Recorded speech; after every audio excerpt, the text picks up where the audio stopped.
کس مرض کا علاج ہے یہ ادارے؟ یہ چگل خور ٹولہ کیا صرف علماء حق کی چگلیوں کے لیے ہے؟ منی یورپ بنانے کی سازش ہے گندگی، فحاشی اور عریانی کے لحاظ سے۔ دوسرا اس وقت جو اہم مسئلہ ہے، ہماری ویسٹ کے ساتھ خاکوں پہ جنگ چل رہی ہے، اور روافض کی طرف سے پاکستان میں فیس بک پر، یوٹیوب پر دو خاکے اس وقت گردش کر رہے ہیں، دو تصویریں کہ ایک شخص نے دوسرے کا ہاتھ پکڑا ہوا ہے اور نیچے لکھا ہوا ہے جشن غدیر یا عید غدیر۔ ان کمینوں نے توہین رسالت بھی کی، توہین علی بھی کی۔ کون ہو سکتا ہے کہ جس کے قلم میں یہ طاقت ہو کہ رخ رسول بنا سکے؟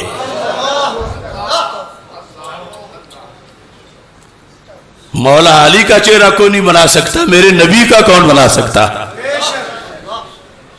حسین ہیکل نے جب کتاب لکھی سیرت پر، اور اس میں معراج النبی صلی اللہ علیہ وسلم کی سٹوری، اس سیرت کے اس حصے کے اندر اس نے ایک تصویر بنائی کہ ایک شخص سواری پہ اسے سوار کیا جا رہا ہے، یہ ظاہر کرنے کے لیے کہ سرکار براق پہ بیٹھ رہے ہیں، تو پوری دنیا کھڑی ہو گئی کہ تم نے یہ توہین رسالت کی ہے کہ ان لکیروں کو، اس تصویر کو تم اللہ کا نبی قرار دے رہے ہو۔ میرا مطالبہ ہے پاکستان کے اداروں سے فوری طور پر 295 کے تحت ان رافضی گماشتوں کو گرفتار کر کے سولی پہ چڑھایا جائے۔ جو خاکے بنا رہے ہیں اور ہر طرف وہ چل رہے ہیں، کوئی پوچھنے والا ہی نہیں۔ کس مرض کا علاج ہے یہ ادارے؟ یہ چگل خور ٹولہ کیا صرف علماء حق کی چگلیوں کے لیے ہے؟ قبر میں جواب دینا ہوگا تمہیں۔ یہ جتنے پیج، جتنی آئی ڈی سے یہ خاکے اس وقت شیئر کیے جا رہے ہیں یا فلیم جس نے لگائے ہیں، سارے توہین رسالت کے مرتکب ہوئے ہیں، اور ان سب کو پکڑ کر پھانسی پہ لٹکا کر ساتھ مطالبہ کرو کہ فرانس کے سفیر کو نکالا جائے اور فرانسی صدر وزیر اعظم ملعون کو پھانسی دی جائے، ورنہ یہ تو ہمارا یہ فرائض میں سے بڑا فرض ناموس رسالت کا جو ہے، یہ تو غیروں کو اس توہین کی دلیلیں دے رہے ہیں۔ وہ کہیں گے ہم نے بنائے ہیں تو تم نے بھی بنائے ہوئے ہیں، یہ دیکھو تم نے ایک شخص کو علی بنایا ہے، دوسرے کو نبی بنایا ہے، اور جو نبی ہے اس نے علی کا ہاتھ پکڑا ہوا ہے، اور یہ غدیر خم میں اعلان ہو رہا ہے۔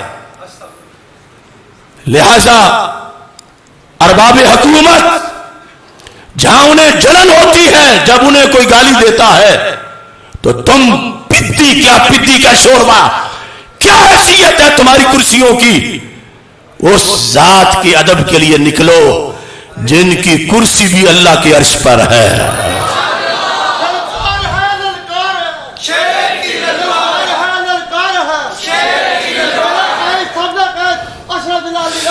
تو اس لیے 3 کو انشاءاللہ منگل کے دن اس پر ہم تفصیلی مقالہ پیش کریں گے، حدیث غدیر اور اس کے اسباب اور اس کے جو ثمرات ہیں، ثابت کیا ہوتا ہے اس پر، اور انشاءاللہ جو اگلا جمعہ ہے اس کو لاہور میں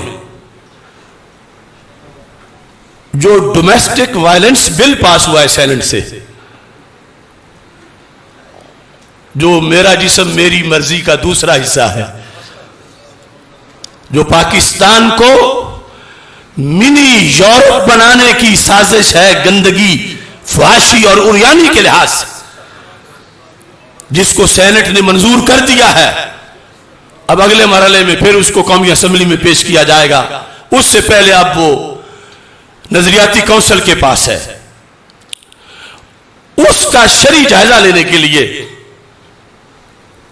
اگلے جمعے کو انشاءاللہ لاہور میں گھریلو تشدد بل سیمینار کا انعقاد کیا جائے گا، چونکہ ہماری ڈیوٹی ہے ملت کی کشتی میں جو جس طرح کا بھی سراغ کرے اس کا ہاتھ پکڑا جائے، خواہ وہ بد اعتقادی کا کرے یا بد عملی کا کرے۔ تو جب تک جان میں جان ہے انشاءاللہ اذان پر اذان ہے۔